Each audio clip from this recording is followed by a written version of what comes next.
let's jump in. Very basically, why export? Why would you be interested in exporting? These are the main reasons that are given by the U.S. Commercial Service. Access is the primary reason. Improvements in trade finance, the internet, social media, what have you, trade agreements that the U.S. government is working on, make it easier today than ever before to access foreign markets. Secondly is demand. Foreign markets want to buy U.S. goods. U.S. goods are deemed high quality. And I think in particular in many markets, some of which you are in, that's very, very true in Asia. People are interested in buying products from the U.S. because they believe that the quality is there. They realize that the price may be higher, but the quality is there nonetheless. Profitability for your company can be higher by exporting.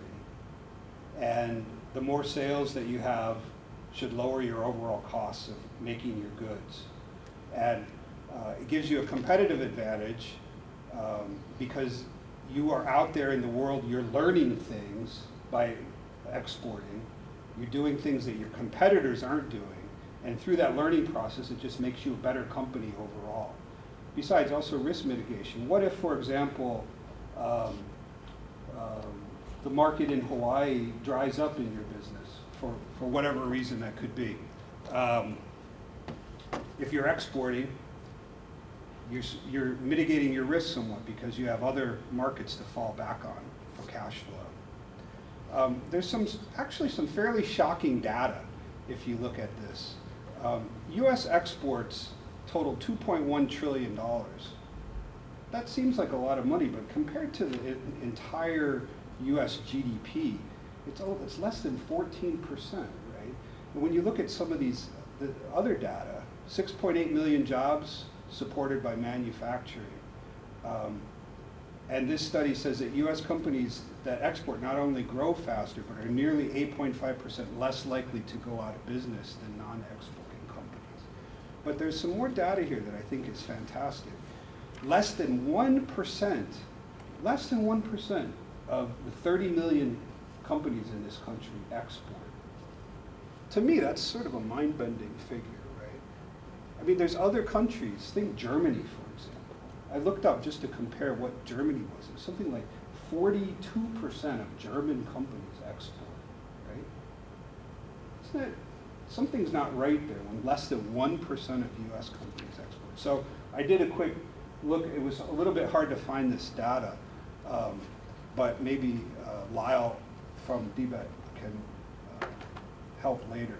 But it was something like less than 0.1% of Hawaii companies export. Isn't that interesting?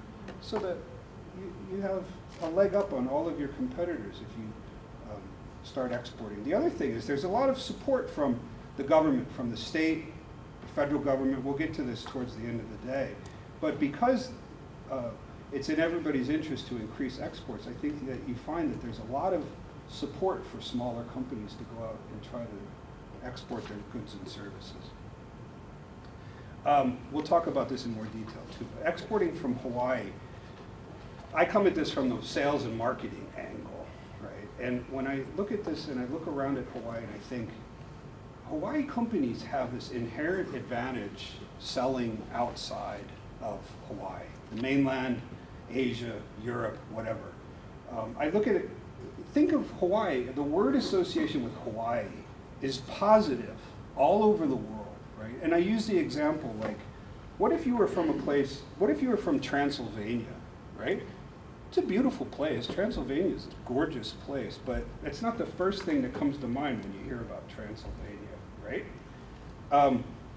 There are people around the world who have extremely positive images when they hear the word Hawaii, made in Hawaii, right?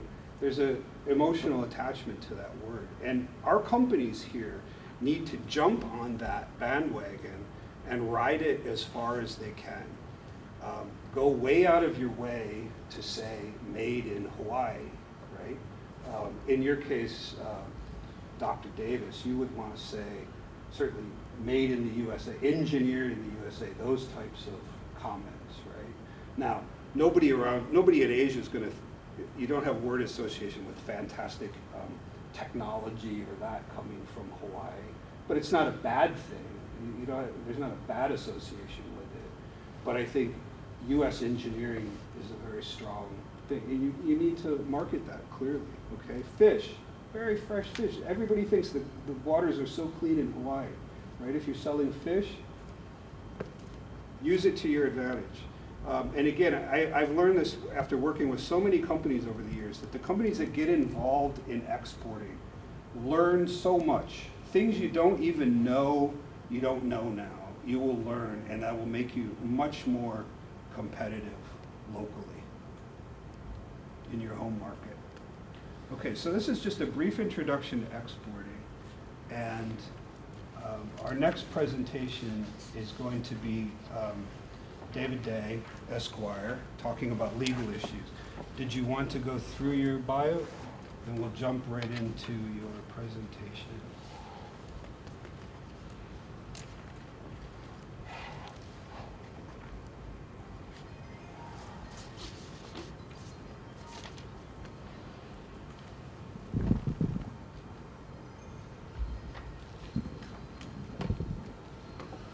Well, good afternoon to all of you. My background as a lawyer, as an international business lawyer, has been involved here in the Asia-Pacific region internationally for, I don't know, I hate to count the years, but let's just call it over 30 years. And so I have done business on the dirt in virtually every single country in the region. I've got some exceptions now, and I'll just want to be clear. I haven't done business yet in North Korea, and not yet in Myanmar, but everywhere else, I've been there. And in my law practice, I represent businesses from the US, particularly from Hawaii here, that are doing business in different countries, exporting, building things, doing deals in different countries. And I also represent business people from other countries who are investing in the US, coming the other way. And so in the course of my career, I've been a teacher, a professor, and kind of a trainer for Americans doing business in Asia. And also I've conducted a number of programs for, in various Asian countries, of Asians who want to work with Americans, who want to negotiate with Americans, who want to do deals with Americans. So I kind of feel like I'm kind of like a bridge. I sit in the middle and kind of work both ends of it. So the whole topic of legal, as you see from the slide here, I've included the word business, and I'm going to also include, it's not up there, it's that big white space. You don't see it written there, but it's called common sense. Okay?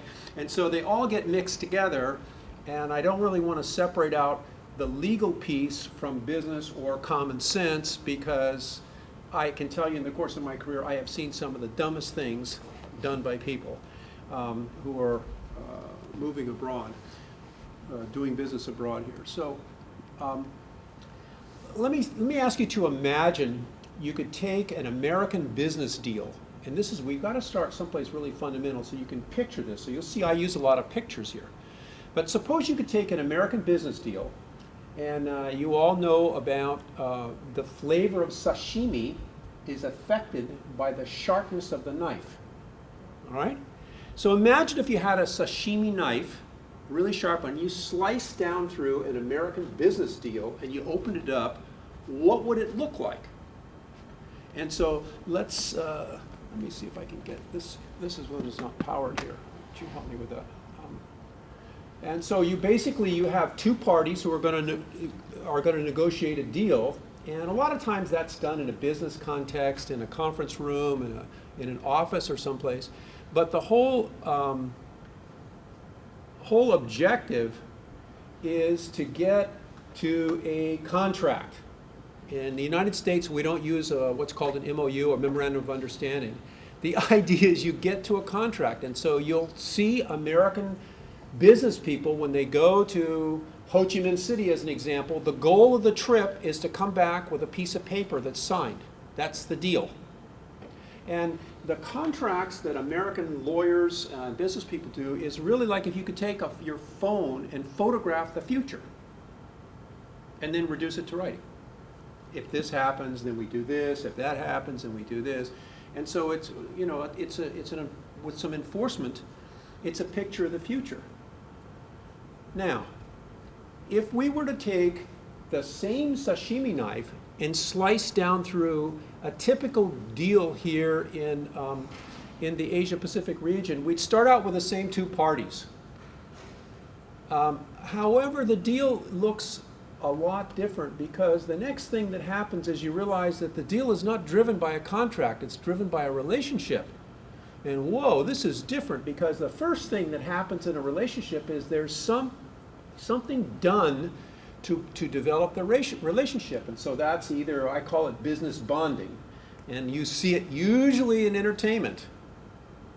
And so this is one of the most terrifying aspects of doing business abroad for Americans, is the entertainment piece. And why is that? Let me just see by a show of hands here. How many of you have been to karaoke? How many of you? Okay.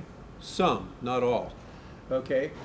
How many of you have had the experience of being in a karaoke bar or place with Americans who are not from Hawaii?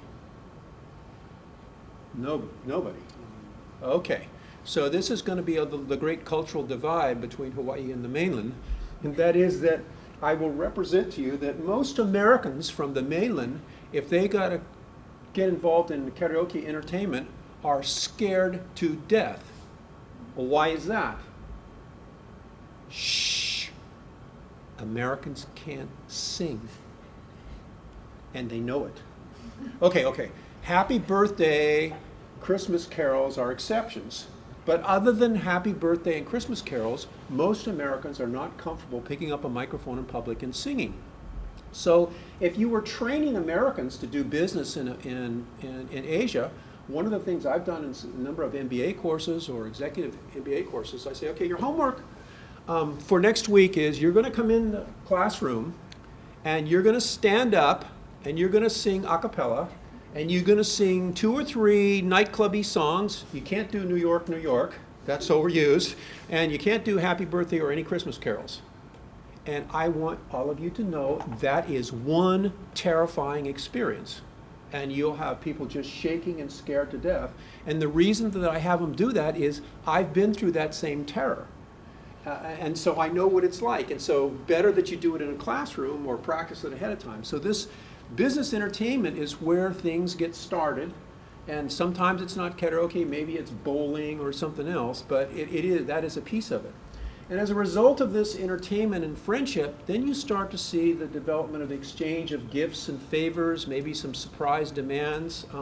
This process sometimes gets carried a bit far. It goes from exchange of golf clubs, for instance, to, in one instance I was asked, well, can you arrange to get my son into Harvard?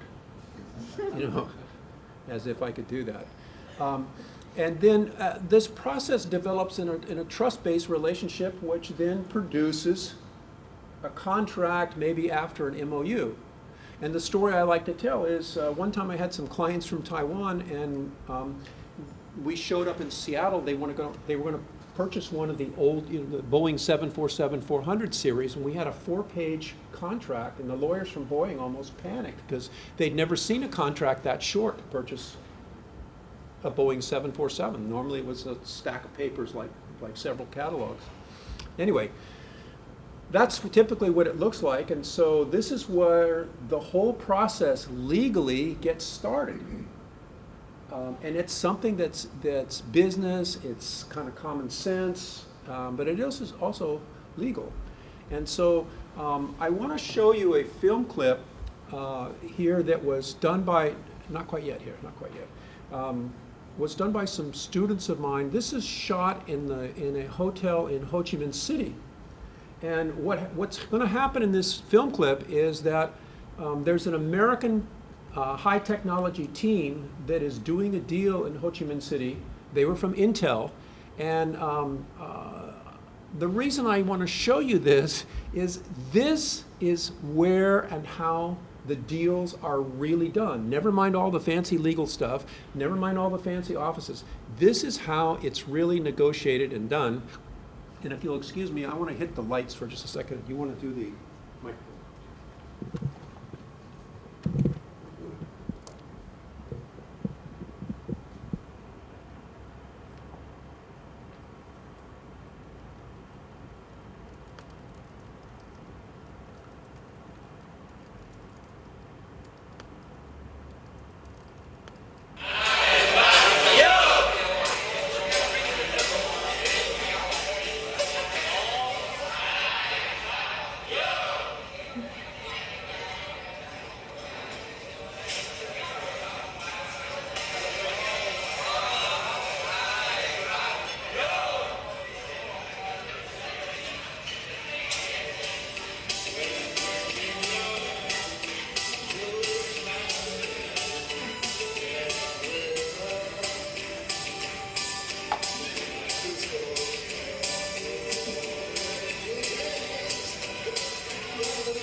Notice the Americans don't even know the words to their own song.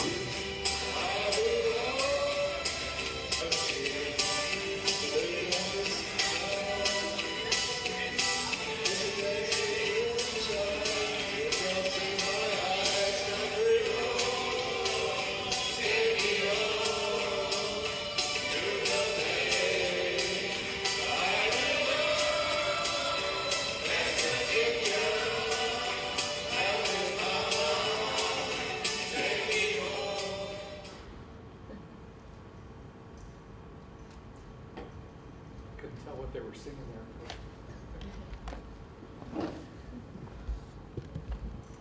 That's the old John Denver song, Country Roads.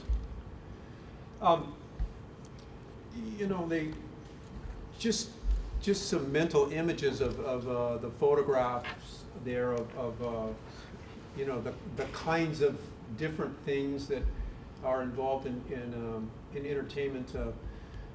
You saw a picture. There's some fabulous coffee and of course here's some terrific Japanese food.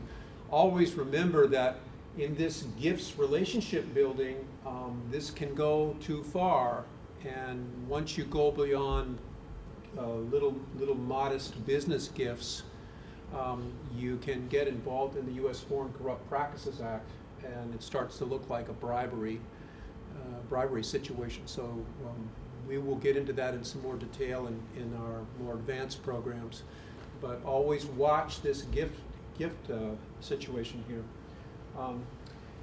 There are always problems that you're going to have in international business with your consultants, interpreters, and so forth.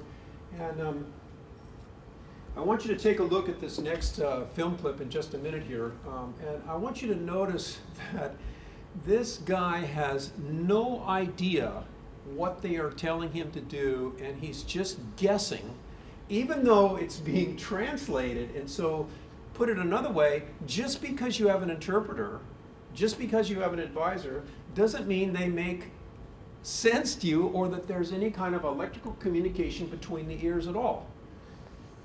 And this is I think you'll get a big kick out of this here.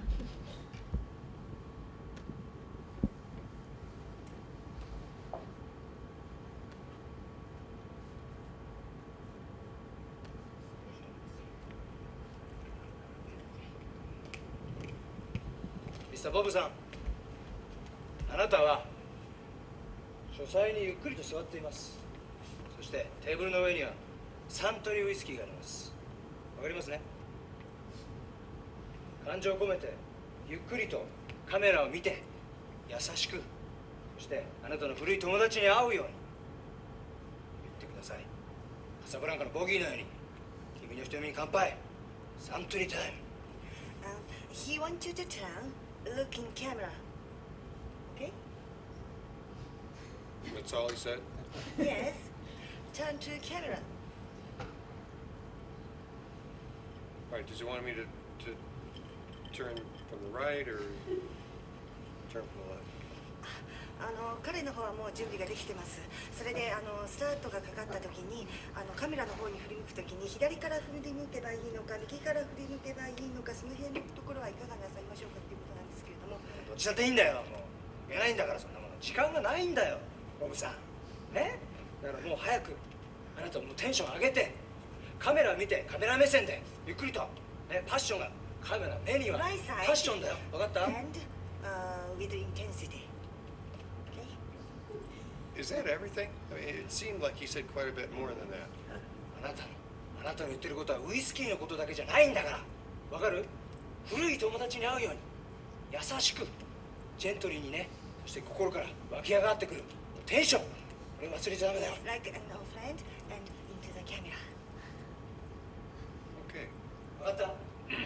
あなたはウイスキーを愛してます。It's Suntory time. Okay?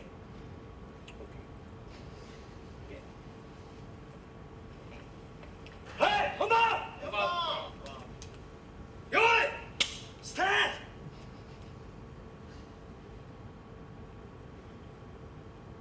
For relaxing times, make it Suntory time. カットカットカットカットカット。本当に分かってんなんだ、とぼけちゃって。サントリーの響きだよ。高いんだからサントリーの中で一番。もっと高級な気持ちでね、日常的なお酒じゃないんだよ。 Could you do it slower? 最高な気持ちで。 More intensity.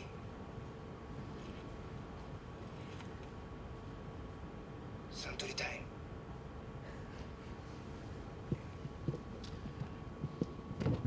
Okay, so you get the idea. Difficulties with interpreters and advisors and so forth, and you've got to make sure that the communication, you have to be very careful when you're crossing an international border or a different culture to make sure that the communication is really rock solid. It's also helpful when you think about legal areas to understand a little bit about the art of negotiation. And your deal that you put together is kind of like it's like an iceberg. And so what's the tricky part about an iceberg? Yeah, most of it you're correct. Most of it you don't see. It's below the water. In fact, that's the dangerous part. So what happens in a negotiation is that you've got a position that maybe your potential distributor, what they're saying, so you can hear that. That's above the surface. But there are some secret interests, what they really want, and they're not likely to tell you what those are. You'll have to figure that out through a series of questions and working. And above the surface, there are offers and counter offers that go back and forth. You're going to have, as we just saw, language problems, cultural misunderstandings, different body language challenges. And there's some relationships that you may not be cued into that you'll have to figure out. That are all hidden. It's below the surface. So if you just visualize your deal as like an iceberg, there's only a limited amount of things that are going to happen above the surface. And the other ones are ones that you're going to have to learn and figure out as you go along. And of course, they vary from culture to culture, country to country. And we have an entrepreneur in the room with us from Vietnam, and at a break, if you ask her, she's going to tell you there are all kinds of radical differences in culture within Vietnam, as between Ho Chi Minh, Da Nang, and Hanoi, as well as others. Then you get this little tricky area of entertainment and gifts. So the entertainment, again, depending on who you're entertaining and how lavish it is, along with the gifts, that's where you got to watch it. Be very careful of the U.S. Foreign Corrupt Practices Act. You don't want to get into a situation where you've got the Justice Department breathing down your back because you did something that looks like bribery there. So you've got to be very careful of that. And let's take this picture. This is, in terms of business, the most famous bridge in our region of the world. And it's famous. Oh, by the way, this is not located in China. It's not located in Japan. This is located in central Vietnam. And the reason this bridge is so famous is that it linked up in the 1600s the Japanese and the Chinese trading communities in central Vietnam. And so if you go to the city of Hoi An today, on one side you'll see all these ancient antique homes of the Japanese business community, and you cross over this bridge and you see all the businesses that are very old buildings from the Chinese business community, and the business people will run back and forth across this bridge. And I use this picture to illustrate for you a kind of a mindset that it's important for you to develop as successful exporters, and that is you've got to become a bridge for your target country. And you've got to be able to run back and forth across this bridge and understand their perspective, the way that they see the deal, the way that they see the problem, and run back and look at it from your perspective and try to bridge, try to be a problem solver for the two. And this is an important concept. Not all people get this. But if you'll remember this famous old bridge from Hoi An, it was built by Japanese in about 1520s, something like that. It's wood and it still stands today. And I can tell you it's even more impressive in person. Now, in terms of some of the international legalities, one of the things to watch for is your intellectual property rights. This is an area in which you've got to have your protection in place before you move into this, into a different country, because otherwise, and this is particularly true if you're involved in software or any kind of technology, you've got to make sure that you're protected, because that's where your income is derived from. And so the three basic kinds of law there have to do with patents, which is an invention type situation, or trademark, which is the symbol or the name, or the copyright, which is an original work, and of course that's where your computer software comes into play. There's a fourth one called a trade secret, and that's where you actually don't release the information. And so a good example of the trade secret it's been kept secret for all these years, is the formula for making Coca-Cola. Has been maintained, closely protected, never released. The Coca-Cola bottle is a design trademark, that shape, the classical Coca-Cola shape. The shape of the writing of the words Coca-Cola, again, like a trade design. The name Coca-Cola, trademarked. And typically the mark is your logo with your name that's put on the product at the time that it's first moved into commerce. And then there are some various conventions that allow you to register your mark around the world, in different countries. I recommend you get all of this locked down before you move into certain countries, or any country out of the US. That's for sure. And make sure that you got your international protection in place. The next area has to do. Can I ask you a question? Sure. Yeah. So regarding international patents, my understanding is that basically a patent is valuable only to the extent that you're willing to go after people who might infringe. I kind of know how that works in the U.S., but does it work in other countries? The answer is it depends on which country. So if you're talking about doing an enforcement of a patent that is not registered in another country, you're in deep trouble. If it's well, just let's say you've got it registered. Okay, let's say you've got it. Let's say you've got it registered. There's some commission that. And then, so the enforcement is going to vary from country to country. And so, if here's the answer to your question. If you want to be protected, and a patent is a key to your business, you have to look at what is that enforcement going to look at the target country that you're going to go into. Some countries, Australia, they're going to enforce.